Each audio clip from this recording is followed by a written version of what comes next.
اگر آپ میری یہ ویڈیو دیکھ رہے ہیں تو اس کا مطلب یہ ہے کہ یا آپ اپنے 20s میں ہیں یا 30s میں ہیں یا مے بی 40s میں ہیں. ورلڈ بینک کے سروے کے مطابق پاکستان میں لائف ایوریج ایکسپیکٹنسی جو ہے وہ 67 ایئرس ہے. چلیں اگر ہم اس کو 70 ایئرس کر لیں تو ہم اگر لائف یہاں سے سٹارٹ ہوگی اور یہاں پہ اینڈ ہوگی تو you are almost done with this much of your life.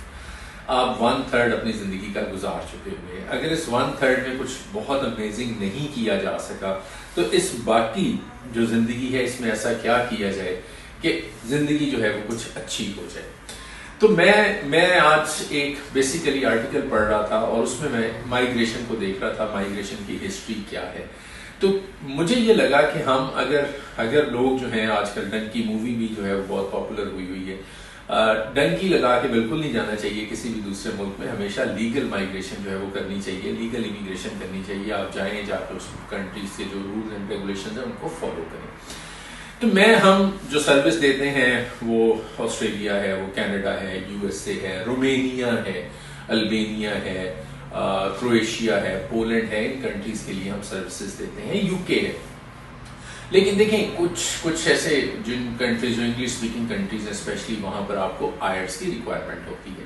اگر لیٹس سپوز آپ آئلٹس میں ریلکٹنٹ ہیں, آپ نہیں کرنا چاہتے اور آپ انسکلڈ لیبر جابس میں انٹرسٹڈ ہیں, تو ہر طرح کا اگر اسکلڈ بندہ ہوگا, پروفیشنل ہوگا تو ظاہر ہے وہ آئلٹس کر لے گا. اس کے لیے آسٹریلیا, کینیڈا یا یو ایس اے کی اپرچونیٹی مل جائے گی. لیکن اگر ایک انسکلڈ بندہ ہے, میں اس لیے انسکلڈ لوگوں کی بات کرنا چاہ رہا ہوں کیونکہ انفلیشن نے سب سے زیادہ ہمارا وہ سوسائٹی کا وہ والا طبقہ جو لوور لیول پہ تھا, جو middle class, lower middle class تھا یا لوور مڈل کلاس سے نیچے تھا, اس کو سب سے زیادہ امپیکٹ کیا ہے. اور وہ سب سے زیادہ ٹاکسک وہ لوگ ہو چکے ہیں کیونکہ انہیں شاید ریاست اس طرح سے کچھ نہیں پرووائڈ کر سکی. سو کرنا کیا چاہیے؟ لیٹس سپوز آپ رومینیا چلے جاتے ہیں. رومینیا میں ایوریج انکم جو آپ ارن کریں گے, لیٹس سپوز میں بہت ایک رف سا ایک آئیڈیا آپ کو دے رہا ہوں, اگر آپ 900 یا 800 یوروز جو ہیں وہ آپ ایک مہینے میں کماتے ہیں. فوڈ اینڈ اکوموڈیشن ہم جن لوگوں کو بھیج رہے ہیں ان کی فوڈ اینڈ اکوموڈیشن جو ہے وہ فری ہے, تو اس کا مطلب یہ ہے کہ آپ کے باقی پیسے جو ہیں وہ آلموسٹ بچ جائیں گے. لیکن میں کہتا ہوں ورس سینیریو میں وہ آپ نے 50% جو ہے وہ خرچ کر دیا. آپ نے اگر $900 کمائے تو 2,70,000 روپے لیٹس سپوز آپ نے کمائے, 1,70,000 آپ نے خرچ کر دیے, پیچھے رہ کے 1 لاکھ روپے. 1 لاکھ روپے میں سے 50,000 روپے جو ہیں وہ آپ نے اپنی سیونگ کر لی, اور 50,000 روپے جو ہیں وہ آپ نے اپنے پیرنٹس کو یا اپنے بہن بھائیوں کو پیچھے پاکستان میں بھیج دیے. یہ جو انفلیشن نے ان کو ہٹ کیا ہے, آپ کے چاہنے والوں کو, آپ کے بہن بھائی ہو گئے, آپ کے رشتہ دار ہو گئے, آپ کے پیرنٹس ہو گئے, اس میں آپ نے ایک کنٹریبیوٹ کرنا شروع کر دیا.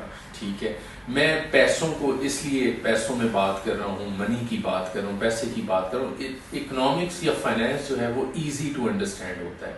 ٹھیک ہے, آپ جب وہاں جاتے ہیں, آپ ارن کرتے ہیں اور پاکستان بھیجتے ہیں, تو آپ نے اپنی زندگی بھی بہتر کر لی, آپ نے پاکستان کی اکانومی کے اندر بھی رول پلے کر دیا کہ آپ نے فارن ایکسچینج جو ہے اس کو انجیکٹ کیا پاکستان کی اکانومی میں, اور آپ نے اپنے ماں باپ یا بہن بھائیوں کی زندگی کو بھی بہتر کر دیا.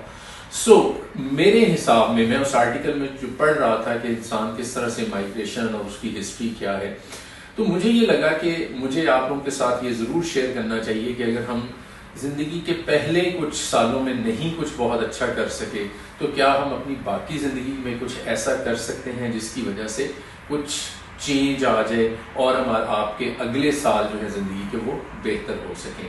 سو اگر آپ پاکستان میں, اچھا میں نہیں کہتا کہ پاکستان میں اپرچونیٹیز نہیں ہیں, لیکن اپرچونیٹیز کی اسکیئرسٹی ہے. پاپولیشن بہت بڑی ہے, 25 کروڑ کی آبادی ہے, اب نوکریاں شاید اس طرح سے نہیں ہیں, اور اسپیشلی وہ لوگ جو سیمی اسکلڈ ہیں, جو انسکلڈ لیبر جابس ہیں, ان کے حالات اور زیادہ ٹف ہیں. تو ایسے لوگوں کے لیے بھی اپرچونیٹیز جو ہیں وہ موجود ہیں. You need to look around, ارد گرد دیکھیے, ان اپرچونیٹیز کو آئیڈینٹیفائی کیجیے اور لیگل وے میں مائیگریشن جو ہے وہ کیجیے. Don't go illegally. یورپ جانے کے, امریکہ, آسٹریلیا, کینیڈا جانے کے لیگل ویز بھی ہیں, انلیگل ویز کو صرف ایکسپلور نہ کیجیے. Thank you very much for watching. اللہ حافظ.